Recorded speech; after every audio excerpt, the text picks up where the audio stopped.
Happy New Year's Eve from your boy Dashy True Inferno. To all of you, the YouTube citizens, it's another Throwback Tunes on another Thursday. And yeah, you have seen the album that I am reviewing here. It is Aquemini by Outkast. So yeah, now, before we even get on with this review, I'm recommending y'all right now to grab something to eat, you know, because this is going to be a long video right here, because there's a lot of info that went into this album right here. So let's get straight into it. It came out September 29, 1998, and it is the third studio album done by Outkast. Now, this was done through La Face Records. The title is Portmanteau, how you pronounce that word, of the two performers' zodiac signs. You know, Big Boy is Aquarius, and Andre 3000 is a Gemini. So you combine the two, Aquemini, which is indicative of the album's recurring theme of the differing personalities of the two members. The group recorded the majority of the album in Bobby Brown's Bosstown Recording Studios and Doppler Studios, both in Atlanta, Georgia. Released as the follow-up to the duo's 1996 album, AT-Aliens, Aquemini expands on the previous record's outer space-inspired compositions by incorporating live instrumentation. The commercial success of I had it the first time.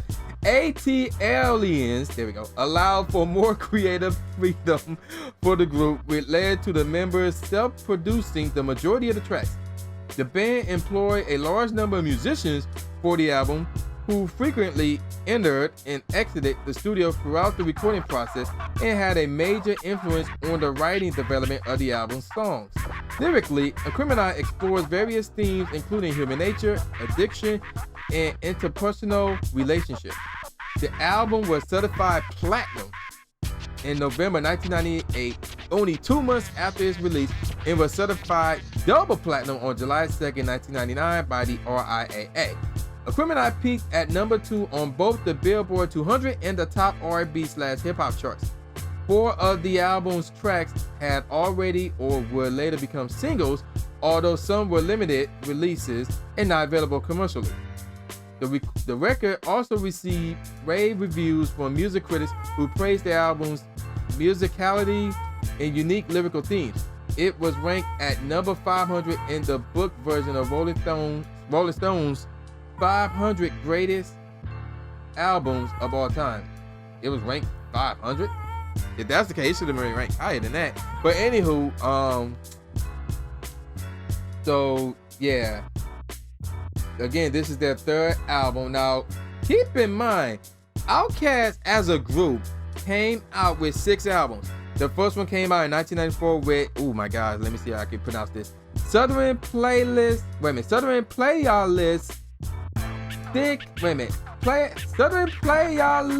Cadillac Music. I crap you not, that's what it's called. All one word. And that came out in 1994. Then, of course, 1996 came out with here we go again. AT-Aliens. Then, of course, Aquemini came out in 98. Then in 2000 was Thankonia. And then 2003 was the 2 album in one. I think this was a double. Yeah, this was a double disc. Speaker Box / The Love Below, and then Idlewood came out 2006. So they don't come out with albums every year. So at first they came out with an album once every 2 years, but then of course they changed that to every 3 years with Speaker Box / The Love Below and Idlewood. And keep in mind, Idlewood was the last album that they came out with. So we talking nearly 10 years. We entering 2016, people, and the last album came out 2006. We talking 10 years since they came out with the album. However, they did do a reunion tour recently, so who knows where that could go. Also, believe it or not, I only have 2 of Outkast albums, Aquemini and the Speaker Box / The Love Below. I do not have any of their others works. So yeah, there you go with that. Now, moving on with the background history with Aquemini, rather. After the release of AT-Aliens, Andre 3000 entered a relationship with Erykah Badu, who was part of a Bourgeoisie movement, if I pronounce that word correctly, in the urban music scene described as more bohemian than ghetto. Andre 3000 adopted a more flamboyant style of dress during performances and promotion of AT-Aliens that included large glasses, blonde wigs, and marching band uniforms. Badu gave birth to his first child in November 1997, which presented new artistic inspiration for Andre 3000. So, and yeah, there's a lot of stuff that went into it. Let's talk about the tracks real quick. Track 1 through 8, and before I even get into those tracks real quick, let me name them off real quick. So the first track is Hold On, Be Strong. And that one's more of a skip, really, because it just really, I don't know who this is singing, but all you hear is Hold On, Be Strong. That's all you hear with some outcome music playing. It's really mellow out. And after that, track number 2 is Return of the G, followed by in my opinion, this is their most infamous, their most recognizable, their best I wouldn't say their best single, but I would say their most popular single they have ever came out with, and that one got some background information. You do not want to miss out on this. And that one is Rosa Parks. So if you're in Detroit, you should know all about this track and where it happened. Or if you're not in Detroit, there's a possibility that you could know what happened regarding this track, Rosa Parks. Track number 4 is another single, and actually this is the second single that came off of this album, and that one's called Skew It on the Bar B, which features Raekwon. So obviously that one's really dope. Then track number 5, the same name, this track shared the name of the album, Aquemini. Oh my, and I'm gonna stop right there. We're gonna keep it moving. I'm gonna get more on that track a little bit later on. Track number 6 is Synthesizer, which features George Clinton. And then track number 7 is Slump, followed by track number 8, which is West Savannah. Now, let me give y'all the info on those first 8 tracks off of this album. So, Aquemini begins with the introductory track, Hold On, Be Strong, which was written by session guitarist Donnie Mathis and was originally a full song with verses, but the group preferred to only use the hook. So now I'm wondering, can I find the whole track? Andre 3000 played a Kaliba on the song after purchasing the instrument at a flea market, drawing inspiration from Earth, Wind, and Fire. Return of the G addresses concerns from fans who felt that the group's style had changed too drastically since the release of, Southern playalistic Cadillac music, as well as those who make poor decisions in order to keep their street credibility. When discussing the lyrical content of the song, Andre 3000 explained, and I quote, I was young and wilder, and some of my fashion choices people didn't accept at the time. I started getting flack from some people, so they were like, either he's gay or on drugs. Return of the Gangster was trying to give them a sense of, hey, I'm still a regular person. Rosa Parks contained blues-influenced guitar work and folky harmonies that announced Outkast's distinctive style of Southern boogie. The groove goes into overdrive during a clapping, foot-stomping breakdown funkified by a fierce harmonica as the kick drum pounds incessantly. The next track, Skew It on the Bar B, featuring rapper Raekwon of the Wu-Tang Clan, and discusses the disappointment of the group's debut album not achieving the coveted 5 mics rating from the source. This is a quote again. I gotta hit the source. Oh, wait a minute. Oh, wait, no, that's from the lyrics, my fault. That one is followed by the title track, which has been compared to the music of soul singer Isaac Hayes. So, okay. Korg experimented with delays and echoes in his production to make the song dimensional, like you could actually put your hands through the song. Synthesizer contains elements of electro funk and features funk musician George Clinton. Emma Warren of The Guardian called the track raw and woozy, dubbing it the weirdest moment of the record. On West Savannah, Big Boy discusses his southern roots and references individuals who grew up outside of the South who fail to recognize different regional Southern identities by stating, you might call us country, but we're only Southern. Now, track 9 through 16, let me read those off for you real quick before I get to the background info on those. The Art of Storytelling Part 1. Now that's the 3rd single off of this album. That one got a bit of an information that I need to share with y'all. Then after that, we get into the Art of Storytelling Part 2. So yes, Part 1, Part 2, back to back, followed by Mamacita. Then track number 12. Oh guys, here we go. Spotty Oddie Dopalicious. I crap you now, all one word. And that one's actually a dope track despite the title. Track number 13 is called Y'all Scared featuring Timo, Big Gift, and Cujo. So we talking Goody Mob right here. Track number 14 called Nathaniel, followed by Liberation featuring CeeLo Green himself. And then track number 16 is Cronky Fire, if I pronounce that correctly. Now, and actually moving back, Nathaniel actually a skit, and I'll get more on that one later on. Now moving on to the background info on those tracks. The Art of Storytelling Part 1 tells the stories of a self-destructive childhood friend named Shasha Thumper who dies of a drug overdose. Commenting on the song's lyrical content, author Mickey Hess remarks that Andre 3000 managed to walk the fine line between emotionalism and masculinity by articulating this highly emotional narrative with an almost emotionless tone. And yeah, that do sound right too. The next track, which is part 2, is a apocalyptic song that represents the group's vision of the last song recorded in the world. With Andre 3000 commenting, I do remember thinking, what if it was the end of the world and we had to get to the dungeon on some X-Men superhero shit. I think I were vibing on some end of the world last recorded song shit. Following is Mamacita, which features Dungeon Crew rapper Madasta in a meditation on male-female relationships, inspired by an ex-girlfriend of Andre 3000 who began pursuing women after their breakup. Wow, okay. Spotty Oddie Dopalicus relates a story of ill-fated romance with Andre 3000 describing the infatuation during an encounter with a woman at a club, and Big Boy noting the hopelessness of the relationship as the song progresses.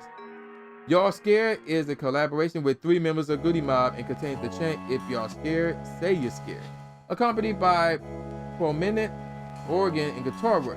Nathaniel is an a cappella rap by the group's close friend who at the time was an inmate in a Georgia prison, and the song is a recording of an actual collection call during his time in jail. Wow, okay. The track is an introduction to Liberation.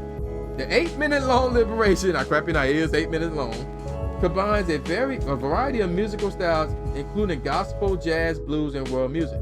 The song is notable for not including rap vocals and instead features vocal alternations between singing and spoken word styles, and this was a pretty dope track as well. Lyrically, the track utilizes images of slavery to symbolize its artistic freedom and not being concerned with the opinion of the public and recording labels. The album closes with Cronky Fire, which features a fuzzy guitar riff and snippets from Outkast's speech at the 1995 Source Awards, in which the group emphasized the Southern hip-hop scene as a legitimate subgenre. Oh my gosh, that Source Awards, I didn't see all of it, but I seen some of it. Oh my god. That's another story for another day, and I will tell that story much later on. Now, moving on, let me give y'all my favorite tracks off of this album. Now, there's 16 tracks off of this album. Unfortunately, 2 of them are skits, meaning I can't do a top 5. So because there's only 14 actual songs on here, I can only give you our top 3. So let me start from the bottom on up. Just about every song on here is dope. West Savannah and Mamacita, those 2 are pretty cool. And then we move on with Cronky Fire, Hold On, Be Strong, and again, this is from the bottom on up. Liberation featuring CeeLo, Return of the G, Y'all Scared featuring Timo, Big Gift, and Cujo. Now we get to some of my favorites. Obviously, Rosa Parks. So yes, not only does Rosa Parks not make my top 3, it does not make my top 5. It's actually finished 7th, followed by Spotty Oddie Dopalicus. Now this one was tough. I was thinking putting this 5th, but it was between this and Synthesizer featuring George Clinton. And I was feeling Synthesizer slightly more than the other one, so that's why I went with Synthesizer number 5 and The Art of Storytelling rounded off with, being at number 4. Now my top 3. The Art of Storytelling Part 1. And this one is an out cold track. And I mean, it really is. It's deep.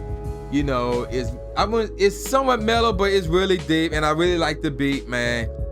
And again, that's the one about that Susan Thumper joint. And that one was really out cold, man. Number 2, Skew It on the Bar beat featuring Raekwon. This beat is out cold, man. It's one of those hype joints, man, right there, man. Oh, man. Just thinking about it, man, just get me hyped. And then the best track on here is Aquemini. That is one of arguably the most deepest tracks ever. The beat is deep, the lyricism is deep, everything about that freaking track is deep. Oh my gosh, man. Every time I hear that joint, I'm like, I'm stopping wherever it is I'm doing. I don't care what it is I'm doing. I'm listening to this track, dog, from start to finish. Do not bother me, or else we're gonna have problems. That's how I feel about that track, man. That track is out cold. Now, real talk, let me get to the singles real quick. Rosa Parks. Now, as you all know, well, most of you should know, this is a song that was released in August 23rd, 1998. So we talking 5 days after my birthday, 1998. And it is the album. Not only, I'll go as far as say this is the group's most successful single. Tops on this, the album's most, no. This is the group's most successful single. But yet, this one had the group go to trial because in 1999, a year later, Rosa Parks sued Outkast and LaFace Records over the song. So basically, the lawsuit alleged that the song misappropriated Parks' name and also object to some of the song's vulgar language. Parks argued that there were insufficient artistic connection between the song's title, which appropriated her name, and its content because the song's lyrics did not reference Parks' biography. Wait a minute. They do not reference her at all. Specifically, Parks argued that the song's lyrical meant, quote unquote, be quiet and stop the commotion. Outkast is coming back out with new music, so all other MCs step aside. Do you want to ride and hang out with us? Outkast is the type of group to make the clubs get hyped up / excited. That was quote unquote. I don't know if I ever heard of it. The initial lawsuit was dismissed. Parker's representation hire lawyer Johnny. That's how I read Parks representation hire lawyer. I'm like, that's how I worded it, so I'm gonna roll with it. Johnny Cochran to appeal the decision in 2001, but the appeal was denied on First Amendment grounds. In 2003, the Supreme Court allowed Parks' lawyers to proceed with the lawsuit. A year later, the judge in the case appointed an impartial representative for Parks after her family expressed concerns that her caretakers and her lawyers were pursuing the case based on their own financial interests. Later that same year, the members of Outkast were dropped as co-defendants, and Parks' lawyers continued to seek action against LaFace and parent company BMG.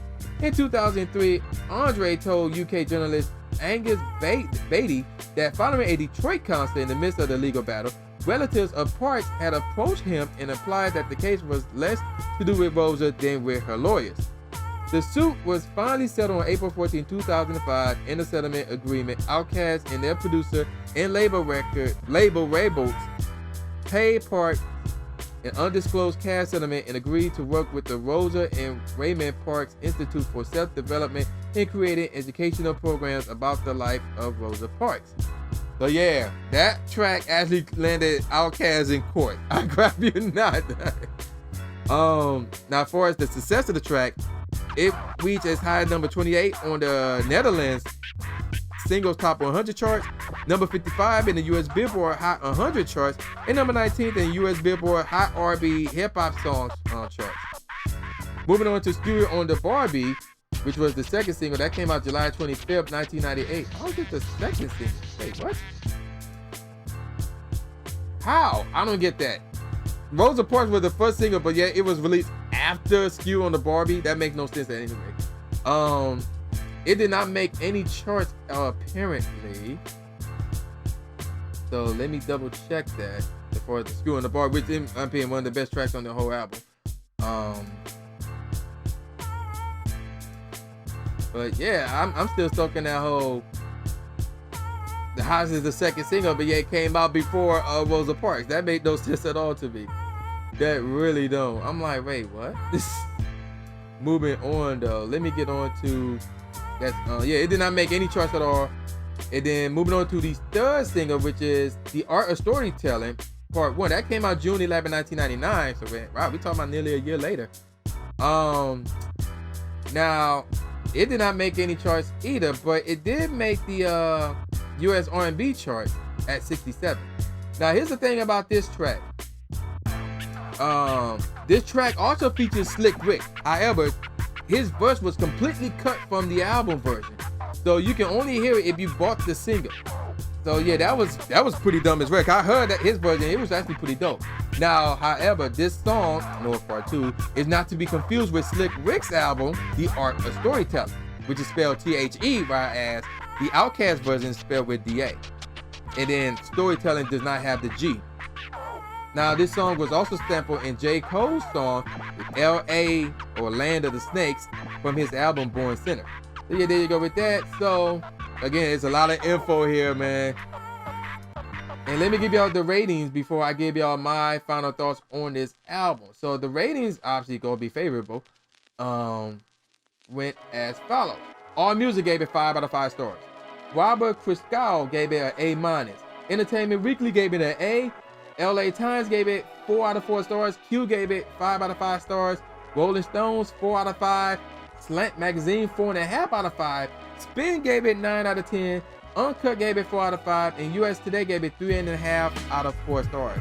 So, I'm never gonna ask myself how to rate this album. This is out. I have not heard Idlewood. Oh, that's not true. I have heard Idlewood, but I was like, I have not heard the other 3. You know, the first 2 and the Stankonia, but I don't care. To me, this is their best album ever. One of the best albums, hip-hop albums, period. And you need to get this. 5 out of 5 stars. No questions asked. You need to get a physical copy of this album and keep in your collection. And there you go. Now, when I got this, I actually got the clean version, unfortunately. So that Nathaniel track was not in there. So I had to re-download the actual album. But yeah, I would say get the album, man. A physical copy and keep in your collection. One of the best albums ever. So yeah, with that said, man, this is a long video. I apologize for that because there's just too much info that is a part of this album. So yeah, man, y'all know who this is. This is the new Jay Gatsby, aka Jimmy Ryder II, saying peace out, y'all, and Happy New Year in 2016 is mine.